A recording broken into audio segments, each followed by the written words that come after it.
Listen, you want to be here watching Guns N' Roses.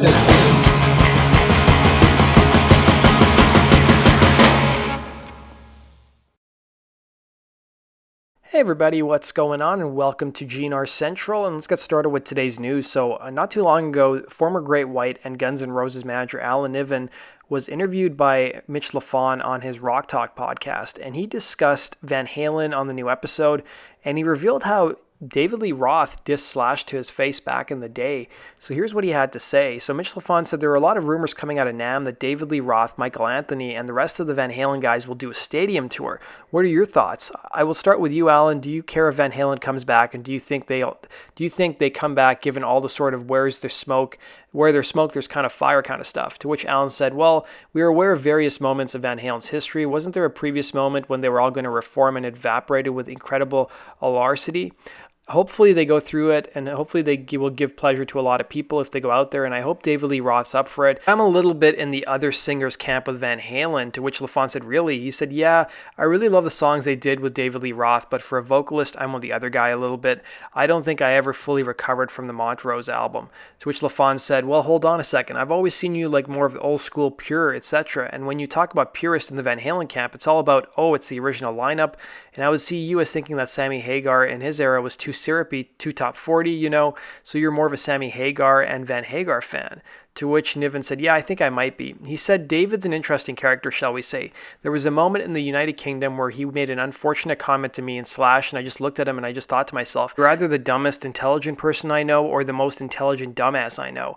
It was after Donington, and he made a really unfortunate comment about it. If they get back together, have at it, because I want to see people out there. I want to see people buying tickets, and I would love to see them take somebody out who deserves to be exposed to their audience.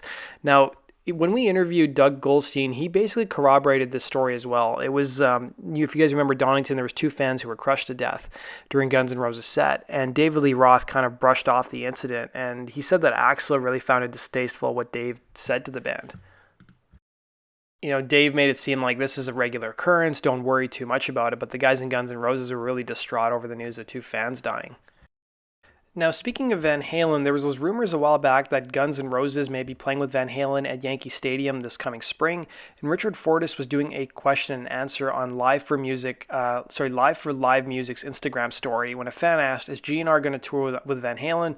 To which Fortus said, yeah, I remember I read a rumor about that, but I haven't heard anything about it, but it would be fun. So David Lee Roth mentioned Guns N' Roses as a band that could play with Van Halen in an interview he did last year with Vulture magazine.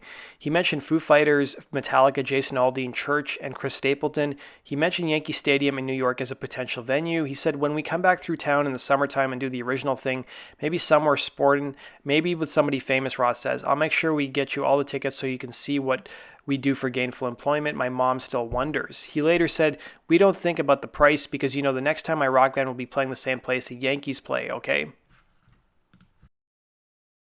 So turning now to some Izzy Stradlin news. So we talked a bit about Alan Niven. He gave a couple different interviews. One was to Mitch Lafon. The other one was to Brando on the Appetite for Distortion podcast, where he revealed Izzy Stradlin's rant against frontman Axl Rose during his final days in the band. So he had this to say. He said, Niven said, Great White was the first band that I ever managed, and there was a lightheartedness about that project. We went through some difficult times, and we got a recording contract in 1983, followed by getting thrown off that label in 1984. Usually when a band is thrown off a label after their debut album, the conventional wisdom in Hollywood is they're done, nobody wants to know you. Niven went on to say, my point of view is a little bit different. My point of view is that if we were worth getting signed in 1983, we're damn worth more now that we've had a year on the road with the likeness of Whitesnake and Judas Priest, as well as going through a major recording process and being on a very fast, very steep learning curve for the better part of the year. We're all better now than we were in 1983, and our relationship with EMI USA might have been gone. But that doesn't mean we can't have a good relationship with another label. Ironically, it took me a year and a half to reinvent the band and get them re-signed. We would end up on Capitol, which was a label that owned EMI USA. How ironic is that? He also said it wasn't all beer and Skittles all the way. We had adversity, and we had to hold it together, stay together, and apply our intelligence as well as our skills and talents to go after what we wanted to do in general. There was a lightheartedness about it, and Jack Russell, bless his heart for all of the incredible faults that he'll readily admit during this time in his life, Russell was a very amusing person, and he was a lot of fun at times. And when I took on GNR, it immediately felt like more of a strain and more work. There was a good amount of stress around the entity from the get-go. He said, I'll never forget Izzy Stradlin bursting into my hotel room on the third date of the first national tour that the band had done. They were opening for the Cult. Izzy just bursts into my door, doesn't even say hello or anything, and just pushes past me, flops onto the sofa and looks at me, and I go, Izzy, what's up? And Izzy goes, that guy makes us miserable every day. And I look at him and go, well, you know Axel's got issues. We know this. He's Axel, but we're on tour. Let's see what's working and what the bright side is. The point was, it was stress and anxiety around the entity from the get-go, and it wasn't particularly lighthearted. So it looks like Miles Kennedy's not going to be getting any rest anytime soon. Now, even though Slash and the Conspirators are on a bit of a hiatus for the time being until they hit the road again, it was revealed that Alter Bridge is going to be basically they're going to start recording their album next month, which is kind of crazy. So according to Louder Sound, Mark Tremonti said he and his Alter Bridge bandmates are planning to return to the studio in March.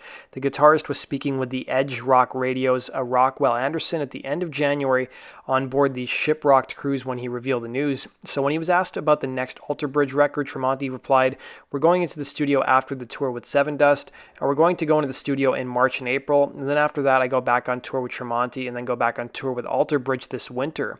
So the record, when it does arrive, will be Alter Bridge's first album since 2016's The Last Hero, with vocalist Miles Kennedy telling My Global Mind in November that he and Tremonti had a whole bunch of ideas for the new record. He also added, it's too early to tell what the vibe is just yet or what will make the cut. Mark and I tend to come up with a lot of ideas that we throw up against the wall to see what will stick. And it also came out later this week that the album will be coming out in the fall of this year, more specifically probably September, October. Hey, this is Dizzy Reed from Guns N' Roses, and you're watching GNR Central. Yeah!